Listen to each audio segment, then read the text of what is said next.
Implications of that sudden collapse of the Kabul government, the Yankee government in Kabul, are enormous. When the Americans engaged the Islamic resistance in Pakistan, I don't call them Taliban, the Islamic resistance, people who have the right to resist occupation. You have the right to fight, to throw out an occupying force. The United States was an occupying force in Afghanistan. And so these people had waged a just war. And I will not tolerate anyone who defies this view that this was a just war to throw the United States out of Afghanistan. You had no right to be there in the first place. The implications, first of all, of the collapse of the government in Kabul, after the United States has spent 20 years and billions of dollars in building an Afghan army of some 300,000 strong, equipped with state-of-the-art weapons and with all the things that money could buy. And this army collapsed within a matter of 2 weeks. Indicates that the army was not convinced, it did not have the morale to fight. This was a paid army of mercenaries, people who were there only for the money. And they were not prepared to fight their own people to defend the government in Kabul. So 20 years of brainwashing by the United States resulted in nothing. This is demonstrative that that part of the world in which Afghanistan is located, on this side you have the west of Pakistan, on that side you have Iran, and to the north you have the other states around it. That this part of the world, you cannot brainwash them, not with a smartphone, not with television, not with your New York Times. They cannot be brainwashed. That is an amazing implication of the sudden collapse of the Afghan army of 300,000 men in a matter of 2 weeks. The other implication is that modern Western civilization has suffered a humiliating defeat in Afghanistan, and most of all the United States of America. The evidence is now mounting that Pax Americana is in irreversible decline. I am a scholar of international relations, apart from eschatology. And when I use the term Pax Americana, I refer to the United States seeking to rule the world, to be the world's policeman. And why is it that for 200 years the United States has been intervening willy-nilly in all Central and South American countries, changing governments with gunboat diplomacy, and then suddenly Venezuela, and they've been stopped in their tracks. They cannot intervene militarily in Venezuela. They're being embarrassed. Hugo Chavez held out for as long as he was alive, and Maduro is still holding on, and they cannot intervene. This is an indication that the power that the United States has is now being checked. Crimea. And Crimea was so important to the West that they fought a war from 1852 to 1855 with the help of the Ottoman Empire to ensure that they had control over Crimea.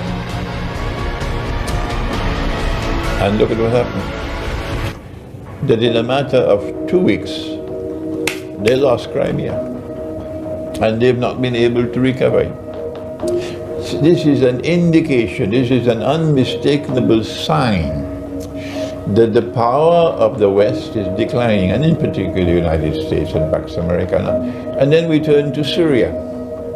where the CIA and the Mossad and Saudi Arabia and Qatar and of course Turkey all combined to create ISIS, to create this jihadist movement to bring about regime change in Syria. And they wreaked havoc on Syria. Millions had to flee the country as refugees. So many were killed. There was barbarism in this so-called Islamic jihad. But look at what happened. Russia intervened, whether you like Russia or you don't. The fact is that Russia intervened and stopped them. And their jihad has been defeated. And as a Muslim, I say thank Allah. Whether you like it or you don't, I thank Allah that Russia intervened. Russia took a great chance. Russia could have faced nuclear war. It was a great risk, but they took the risk. And as a result, Syria has been saved from becoming another Libya. And now look at Afghanistan. 20 years of effort on the part of the whole of the West. It was not just the United States that were there in Afghanistan. Britain was there, Germany was there, France was there, Turkey was there. All these years, the combined military effort of all of the West. And look at what happened after 20 years. So the implication of the collapse of that army in Afghanistan and the US retreat from Afghanistan, the first implication is that it provides evidence of irreversible decline of the modern West and of NATO, and that's bad news for the Great War which is coming. Our Prophet prophesied the Great War. The Christians called it Armageddon. The Muslims called it the Malhama. And it's coming. And the events that are now unfolding confirm what I have been able to locate in the Quran, that the West will be defeated in that great war. Thank you. What is your opinion over the clergy attitude? I'm not speaking particular religion, I'm speaking in all. How do you find their reaction to the latest worldwide politics and pandemics for that matter? I don't know enough of how the religious scholars of Islam are responding to the pandemic and how the religious scholars of Christianity are responding to the pandemic. I only know my own view. But for Afghanistan, I believe that there is we are on the same wavelength. My scholarship and the scholarship of the Orthodox Christian world. We are on the same wavelength. That history is moving in a direction of a rapprochement, reconciliation, and eventual friendship and alliance between these two people. The world of Islam that follows Nabi Muhammad, who have their Qibla in Mecca while others have their Qibla in Washington. And the Orthodox Christian world, which follows Jesus while the rest follow Santa Claus. The Orthodox Christian scholars with whom I am in contact, I don't know what are their views on the pandemic, but I do know that the Orthodox Christian world of scholarship is drawing closer to the Quran and drawing closer to Prophet Muhammad, Allah's blessing be upon him. But that does not mean that they have to join the community of Muslims. You can still remain a Christian. Let me repeat it.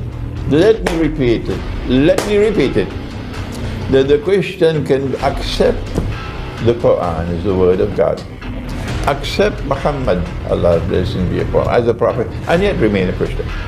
Let me repeat it one more time. And that is what is happening now. And I'm here in the Balkans, and I hope to return if Allah so wills, to try to further this reconciliation, rapprochement, friendship and alliance between us.